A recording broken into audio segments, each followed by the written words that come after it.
नमस्कार, आमी मंजू भट्टाचार्य आमार गल्पपाठ आसरे आपनाके स्वागत जानाচ্ছি।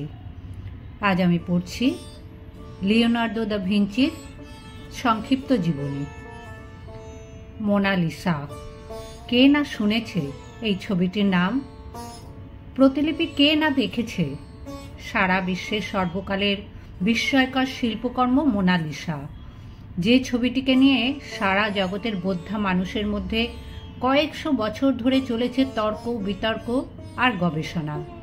সেই কালজয়ী শিল্পকর্মের স্রষ্টা হলেন Leonardo da Vinci. Leonardo da ভিঞ্চির মতো বিশ্বের আর কোনো কালে কোনো শিল্পীর একটিমাত্র ছবি এত আলোড়ন সৃষ্টি করেনি, এত জনপ্রিয়তা অর্জন করেনি। এই মোনালিসা ছবিটি শিল্পীকেও দিয়েছে কালজয়ী খ্যাতি আর অমরতা। জগৎ বিখ্যাত এই মহান শিল্পী লিওনার্দো দা ভিঞ্চির জন্ম হয়েছিল 1452 সালে ইটালির ভিঞ্চি গ্রামে। পিতা পিয়েরো দা ভিঞ্চি ছিলেন সরকারি কর্মচারী ও ধনী ব্যক্তি। পিতার প্রেমিকা ক্যাটেরিনার গর্ভজাত সন্তান ছিলেন লিওনার্দো দা ভিঞ্চি, অর্থাৎ কুমারী মাতার গর্ভজাত সন্তান ছিলেন তিনি। শিশুকাল থেকেই লিওনার্দো দা ভিঞ্চির মধ্যে সৃজনশীল শিল্পের প্রকাশ দেখা গিয়েছিল। পিতা পুত্রের এই শিল্প প্রতিভাকে উৎসাহ ও অনুপ্রেরণা জুগিয়েছিলেন। পিতার মনে হয়েছিল যে কিশোরের হাতে এমন জীবন্ত ছবি মূর্তি হতে পারে তার প্রতিভা সামান্য নয়। তিনি ছেলের ভবিষ্যৎ সম্পর্কে আশাবাদী হয়ে ওঠেন। তিনি ছেলেকে নিয়ে পাড়াগাঁ ছেড়ে শিল্প সংস্কৃতির মূল কেন্দ্র ফ্লোরেন্স শহরে চলে আসেন সপরিবারে। তাঁর ইচ্ছে ছেলে এই বৃহত্তর পরিবেশে তার শিল্প জীবন গড়ে তোলার সুযোগ পাবে। ফ্লোরেন্সের বিখ্যাত শিল্পী তখন ভোরেসিও।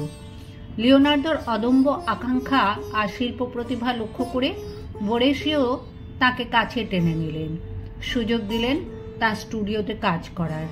দা ভিঞ্চি এই স্টুডিওতে জীবনের মূল্যবান 12টি বছর কাটিয়েছিলেন।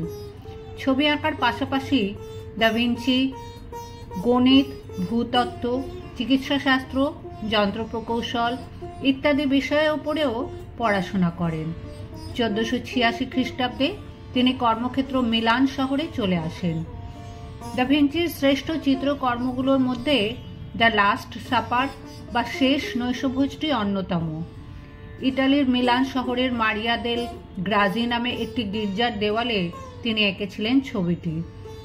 এতে দেখানো হয়েছে যীশুখ্রিস্ট তার 12 জন প্রিয় শিষ্যকে নিয়ে নৈশভোজ করছেন। ছবিটি আঁকতে সময় লেগেছিল 4 বছর, 1494 থেকে 1498 সাল পর্যন্ত। লিওনার্দোর আরেকটি বিখ্যাত শিল্পকর্ম হল ম্যাডোনা অ্যান্ড চাইল্ড বা মা ও শিশু ছবিটি। এতে শিশু যিশুকে মায়ের কোলে দেখানো হয়েছে। ফ্লোরেন্স শহরে থাকাকালেই দা ভিঞ্চি এঁকেছিলেন তার বিশ্বনন্দিত ছবি মোনালিসা। তখন তার পরিণত বয়স। এই সময় তিনি গিউলিয়ানো দা মেডিসি নামে জনৈক ব্যক্তির অনুরোধে ওই লোকের প্রাক্তন প্রেমিকা এবং ফ্লোরেন্স শহরের ফ্রান্সিসকো গিওকোন্ডার স্ত্রী ম্যাডোনা লিসার আদলে অঙ্কন করেন মোনালিসা। মোনালিসা ছবিটি অঙ্কন করতেও তার সময় লেগেছিল সুদীর্ঘ 4 বছর। ছবিটির সবচেয়ে বড় বৈশিষ্ট্য হল একটি নারীর অপূর্ব ভঙ্গিমায় মুখশ্রী অঙ্কন। মোনালিসা ছবিটির সবচেয়ে বিস্ময়কর দিক হল এক মুখের রহস্যময় হাসি। কি অর্থ মোনালিসার মুখের অস্ফুট হাসির? কেউ বলে ওই হাসির অর্থ আর কিছু নয়, ওর অর্থ সো আই অ্যাম প্রেগন্যান্ট।